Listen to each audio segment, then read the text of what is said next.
이 시간 저희들이 히브리서 9장을 읽었습니다. 히브리서 9장에서는 7장, 8장, 9장, 10장과 연결되면서 계속해서 예수님의 대제사장 되심과 또 예수님께서 희생제물이 되셔서 당신의 보혈을 흘려서 우리를 영원히 그리고 우리를 단번에 그리고 온전하게 우리의 죄를 사해 주셨다라는 내용을 가지고 연결되어 말하고 있습니다. 특히 9장에서는 예수님의 보혈에 대한 그 의미를 더 깊게 우리에게 가르쳐 줍니다. 우리가 처음 예수를 믿을 때 예수님의 보혈을 찬양하고 예수님의 피, 이것을 언약의 피를 얘기하면 좀 막 이상하게 들립니다. 무슨 피냐? 그런데 여러분, 피의 공로가 없이는 우리가 제사함을 받지 못하고 또 우리가 하나님의 보좌 앞에 나갈 수 없다라는 사실을 깨닫게 될 때 십자가가 우리에게 엄청난 은혜고 또 십자가의 그 사랑을 우리가 알게 됩니다. 특히 오늘 9장에서 예수님의 보혈 때문에 우리가 영원한 죄사함을 받았음을 말씀을 통해서 우리가 깨닫게 되기를 원합니다. 그래서 예수님의 보혈이 우리의 능력이 되고 십자가가 우리의 능력이 되고 바울사도가 이렇게 말했던 것처럼 어떤 세상에서도 어떤 일이 있다 할지라도 십자가로 우리가 승리하는 자 되기를 원합니다. 여러분 9장의 1절 보시면요. 첫 언약에도 섬기는 예법과 세상에 속한 성소가 있더라 해서 구약의 그런 성전 그리고 성막을 나타내고 있음을 보게 됩니다. 여러분 우리가 성소에 들어가면은 세 가지가 있었죠. 등잔대가 있었고 또 떡상이 있었고 등잔대와 상과 진설병이 있었다라고 말합니다. 등잔대에 불이 켜져 있고요. 떡상에는 떡이 있고 그리고 또 향로가 있게 되었죠. 여기서는 이제 2절이 보니까요. 등잔대와 상과 진설병이 있으니 이를 성소라 일컫고 해서 여기서 이제 진설병이 있고 그리고 분향하는 분향단이 있습니다. 이 상을 얘기할 때는 분향단을 얘기하고 진설병이다 하면 떡상을 얘기하겠습니다. 그리고 휘장이 쳐져 있고 안에가 지성소가 들어 있습니다. 지성소는 하나님의 언약궤가 들어 있죠. 그 언약궤 안에는 세 가지 것이 있었습니다. 자, 4절에 보니까요. 금 항로와 사면을 금으로 싼 언약궤가 있고 그 안에 만나를 담은 금 항아리와 아론의 쌍난 지팡이와 언약의 돌판들이 있고 해서 안에 언약궤가 있습니다. 근데 그 언약궤는 속죄소라고 말하고 그걸 덮어 있습니다. 그룹들로 덮여져 있었죠. 그곳에는 하나님의 임재가 있었던 곳입니다. 그래서 7월 10일 날 속죄일에 대제사장이 그곳에 들어가서 백성들의 죄 그리고 자기의 죄를 먼저 속죄함을 받고요. 백성들의 죄를 위하여 하나님 앞에 그렇게 나아갔던 곳이 바로 이 속죄 지성소라는 곳이죠. 휘장을 열고 들어갑니다. 그런데 우리가 너무나 잘 알다시피 예수님께서 십자가에서 죽으실 때에 이 성소와 지성소 사이에 있는 휘장이 가운데가 이렇게 찢어지게 되죠.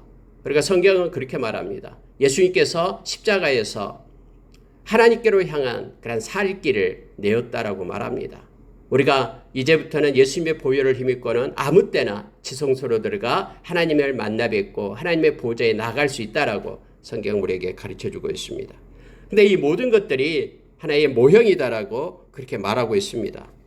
실제적으로 참 장막이 있는데 그게 바로 사람이 짓지 않는 우리 하나님께서 지으신 그러한 성전이 있다라고 장막이 있다라고 말합니다. 이걸 둘째 장막이라고 말합니다. 이것을요 여러분 자 8절에 한번 보시기 바랍니다. 성령이 이로써 보이신 것은 첫 장막이 서 있을 동안에는 성소에 들어가는 길이 아직 나타나지 아니한 것이라 해서 예수님이 오시기 전 이것을 첫 장막이라고 그렇게 말하고 있죠. 그런데요 9절에 보시면요 이 장막은 현재까지의 비유니 이에 따라 드리는 예물과 제사는 섬기는 자를 그 양심상 온전하게 할 수 없나니 이런 것을 먹고 마시는 것과 여러 가지 씻는 것과 함께 육체의 예법일 뿐이며 개혁할 때까지 맡겨둔 것이라 해서 예수님이 오시기 전까지는 이것은 하나의 그림자다라고 말합니다. 하나의 비유다라고 말합니다. 그런데 이것은 예수님이 오셔서 개혁했다라고 말하고 있어요. 개혁이라는 단어를 쓰고 있습니다. 자, 현재까지의 비유다. 현재를 위한 비유다라고 말하고 있어요.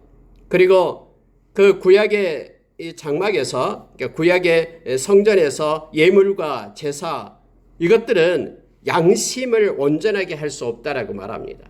우리의 마음을 깨끗하게 할 수 있는 것이 아니다라고 말합니다. 하나의 육체의 예법일 뿐인데 주님이 오셔서 개혁을 하셨다라고 지금 표현하고 있습니다.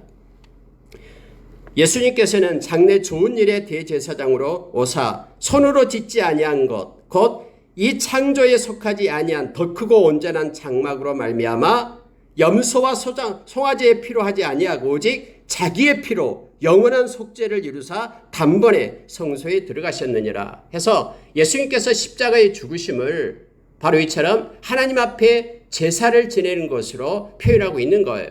예수님이 친히 제사장이 되시고 예수님의 그런 생명이 제물이 되어서 예수님은 단번에 그리고 영원히 그리고 온전히 십자가에서 그 성소에 들어가셔서 이 하나님 앞에 제사를 드렸다라고 지금 말하고 있는 것입니다.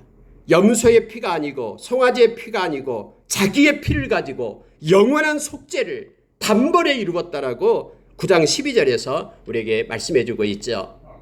여러분 9장 12절을 묵상하면요 엄청난 큰 은혜가 우리 가운데 임합니다. 그리고 예수님의 보혈의 그 존귀함을, 피의 존귀함을 우리가 알게 됩니다. 그래서 12절, 13절, 14절 자 한번 보십시오. 13절에 보면은요 이게 너무나 우리에게 중요한 것을 가르쳐 줍니다. 염소와 황소의 피와 및 암송아지의 죄를 부정한 자에게 뿌려 그 육체를 정결하게 하여 거룩하게 하거든. 구약시대에 그렇게 했잖아요.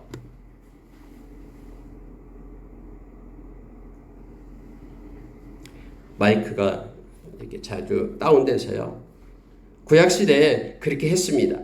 구약시대는 염소와 송아지를 가지고 가잖아요. 황소를 가지고 가서 안수해서 잡아가지고 하나님 앞에 번제로 그리고 속죄제, 속건제, 화목제물로 이렇게 사용을 함을 우리는 잘 압니다. 그러면 이것도 역시 순간 일시적으로 육체를 정결하게 하여 거룩하게 했다라고 말합니다. 근데 14절 하물며 영원하신 성령으로 말미암아 흠없는 자기를 하나님께 드린 그리스도의 피가 위에서 말한 염소나 황소나 암송아지 이러한 것들을 가지고도 일시적으로 그렇게 죄를 정결하게 하는 예식을 행했습니다. 구약의 제사법에서요. 그런데 이제는 그것이 아닌 성령으로 말미암아 흠없는 자기를 하나님께 드린 그리스도의 피. 누가 드렸습니까? 예수님이 드렸어요. 누구를요? 예수님을요. 그러니까 예수님은 대제사장 되시면서 자기가 희생제물이 된 겁니다. 그런 예수님의 보혈이 어찌 너희 양심을 죽은 행실에서 깨끗하게 하고 살아계신 하나님을 섬기게 하지 못하겠느냐? 이렇게 지금 히브리서 저자는 반문하고 있는 것입니다. 예수님의 그래서 보혈을 힘있는 자, 구약에는 내가 죄를 지면은 그 흠없는 양이나 염소 또는 송아지 또 소, 황소 이런 것을 의지해서 제사함을 받으려고 가잖아요. 근데 이제는 예수 믿는 너희들은 예수님의 보혈을 힘입는 자, 예수님의 보혈을 힘입고 하나님 앞에 가는 자, 지금 그 얘기를 하고 있는 것입니다. 그래서 우리가 예수님의 보혈의 공로를 힘입고 하나님의 보좌에 나가서 예배자로, 하나님께 기도자로, 하나님께 영광을 돌리는 자로 그렇게 우리가 서는 거예요. 그리스도의 피가 어찌 너희 양심을 죽은 행실에서 깨끗하게 하고 살아계신 하나님을 섬기게 하지 못하겠느냐 이렇게 말합니다. 예수님의 보혈로 인하여 우리의 양심이 살아납니다. 우리의 마음이 깨끗하게 됩니다. 그래서 정결한 마음과 양심을 가지고 하나님의 보좌에 나가서 살아계신 하나님을 찬양하고 영광 돌릴 수 있다라고 말하고 있습니다. 어제도 말씀을 나눴습니다마는 하나님이 하나님의 백성을 부르신 이유가 예배받기 위함이다라고, 찬양받기 위함이다라고, 하나님의 보좌에 나와서 하나님께 영광 돌리게끔 하기 위함이다라고 이사야서 43장 21절에서 우리에게 가르쳐주고 있죠. 그렇게 하려면은 예수님의 보혈만 의지할 수밖에 없다라는 거예요. 그래서 예수님의 보혈을 떠나서는 하나님의 보좌에 나올 수 있는 길이 없어요. 십자가에서 주님이 우리에게 주신 이러한 은혜 가운데, 십자가의 은혜 가운데 머물러야지만이 우리가 하나님의 보좌로 나갈 수 있습니다. 그래서 예수님을 따라서는 구원받을 수 있는 길이 없어요. 예수님은 길이요 진리요 생명이니 나로 말미암지 않고는 아버지께로 올 자가 없다라고 말씀하신 이유가 바로 여기에 있는 거예요. 예수님의 보혈, 피를 힘입고 우리의 양심이 정결하게 되고 하나님의 보좌 앞에 우리가 나갈 수 있으며 하나님께 예배하고 하나님께 영광 돌릴 수 있음을 성경 말합니다. 예수님의 피가 아니면요, 우리 하나님을 섬길 수가 없습니다. 살아계신 하나님을 잘 섬길 수 있는 것은 예수님의 보혈을 힘입고 나갈 때만 가능함을 말합니다. 왜냐하면 하나님은 거룩이기 때문에 그렇습니다. 거룩하지 않는 자는 하나님 앞에 설 수가 없거든요. 우리는 예수님의 보혈로 거룩한 자가 되어 하나님의 보좌에 나가 흰옷을 입고 하나님을 찬양하고 하나님께 경배하는 자임을 우리가 기억하기를 원합니다. 여러분 15절을 보니까요. 이로 말미암아 그는 새 언약 중보자시니 예수님은 새 언약의 중보자시다라고 말합니다. 우리의 죄를 속량하시고 예수님은 죽으사 부르심을 입은 자로 하여금 영원한 기업의 약속을 얻게 하려 하십니다. 우리에게 영원한 기업의 약속을 얻게 하기 위하여 예수님께서 죽으셨다라고 말합니다.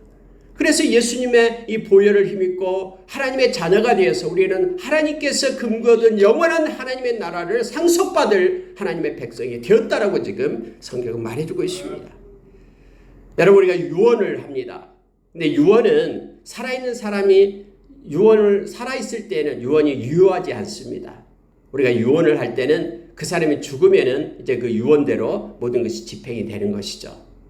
그래서 유언의 효력은 사람이 죽은 후에 나타나게 됩니다. 그런데 이 성경의 약속도 오늘 성경은 말씀의 약속이 유언이다라고 말하고 있는 거예요. 16절에 이렇게 말합니다. 유언은 자가 죽어야 되나니 유언은 그 사람이 죽은 후에야 유효한즉 유언한 자가 살아있는 동안에는 효력이 없느니라. 당연하죠. 유언은 죽은 후에 그렇게 이루어지게끔 하는 것이 유언이잖아요. 근데 성경은 그렇게 말합니다. 이러므로 첫 언약도 피 없이 세운 것이 아니니 해서 첫째 언약, 이스라엘 백성에게 행했던 첫째 언약도요. 피 없이 세우지 않았다고 말합니다. 죽어져야지만이 그것이 성취가 되는 거예요.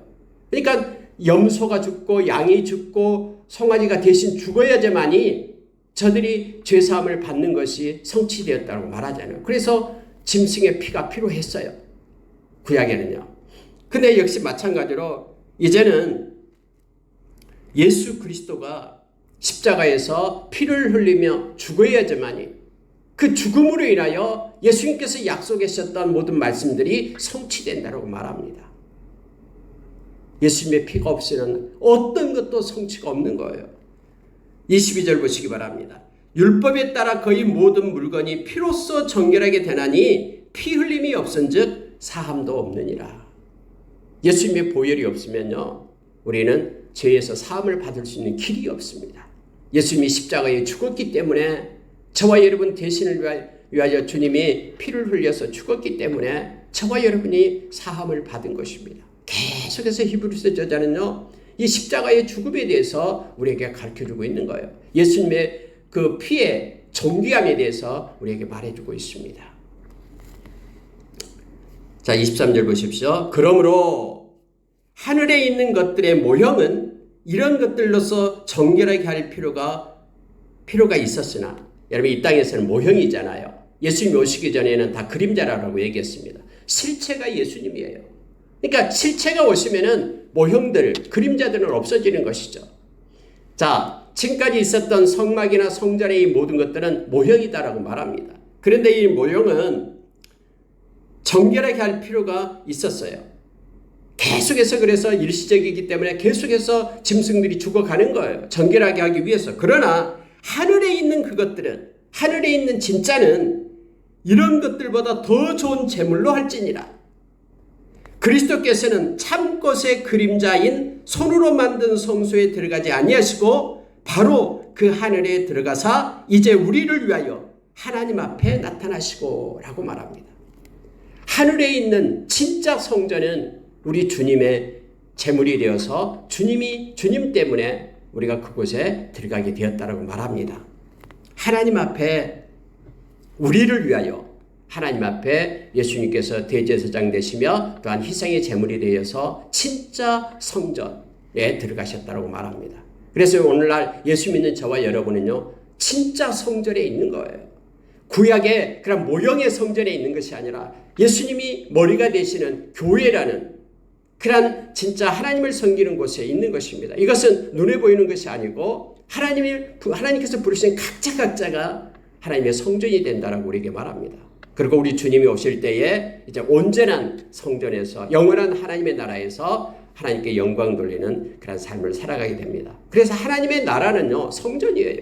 하나님의 나라는 다 하나님이 빛이 되시고 우리 주님이 등불이 되셔서 모든 것이 유니버셜 처치, 모든 믿는 사람이 하나님께 영광 돌리는 교회가 되고 성전이 됨을 알게 합니다. 그래서 여러분요, 이 큰 의미를 우리가 깨닫기를 원합니다. 26절 보면은 그리하면 그가 세상을 창조한 때부터 자주 고난을 받아야 할 것이로되 이제 자기를 단번에 제물로 드려 죄를 없이 하시려고 세상 끝에 나타나셨느니라. 예수님께서 이 땅에 오신 것은 자기를 들여서 단번에 제물로 드려서 영원한 하나님의 나라를, 하나님의 나라의 그 교회를, 하나님의 나라의 그 성전을 우리에게 주시기 위하여 예수님이 오셨다라고 성경은 말씀해 주고 있습니다.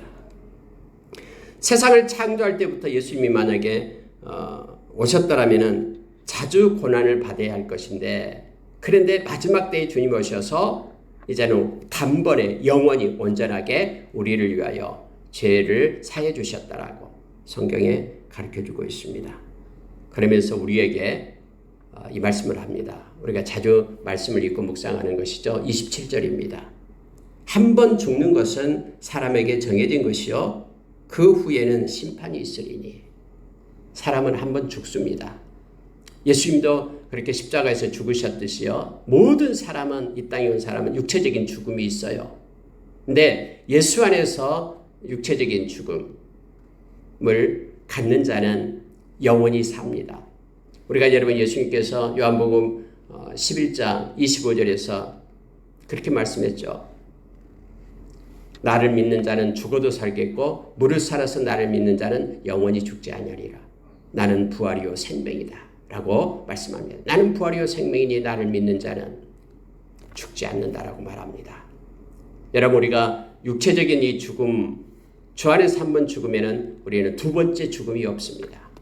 그러나 예수 안에 있지 않고 죽은 자는 다음에 심판 때에 영원한 그러한 불못에 던져지게 됨을 성경은 우리에게 가르쳐주고 있죠. 우리는 예수 안에서 성령으로 거듭난 하나님의 백성이 된 겁니다. 그런데 이것이 뭡니까? 예수님의 보혈로 죄사함을 받고 하나님의 자녀가 되었다라는 것을 말해주고 있습니다.